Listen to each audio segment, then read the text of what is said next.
Hello বন্ধুরা, আমি আছি আপনার সাথে কাউসার। আর আপনারা দেখছেন এসকে স্টুডিও। বলিউড থেকে এটা জাট সিনেমা আসছে। সিনেমাটা দেখলাম, ফ্যান্টাস্টিক সিনেমা।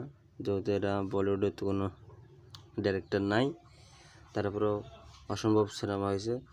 এটার সিজিআই, বিএফএক্স, স্টোরি, কাহিনী সবগুলো ভালো হয়েছে। তবে হ্যাঁ, আমার ভালো লাগছে, ঠিক আছে, তার মানে এই না যে এটার নেগেটিভ কোনো দিক নাই, অবশ্যই আছে।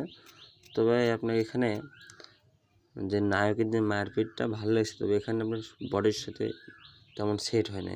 আর একটু যেহেতু মোটা তো নায়ক, এই কারণে সেট হয় না। তো আর একটু যদি হাঁটাচলা করতো বেশি বা করতো, তার মুভমেন্ট করতে তাহলে বেশি ভালো লাগতো। আমরা যেটা দেখি যে কোরিয়ান সিনেমা, জাপানিজ সিনেমা যেমন যেমন মারগুলো দেখি, ঠিক তেমনটা হয় না।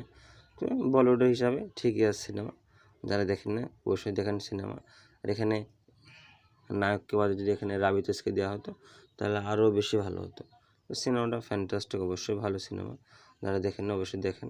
আর এটা আমার তরফ থেকে 5-এর মধ্যে 4 স্টার।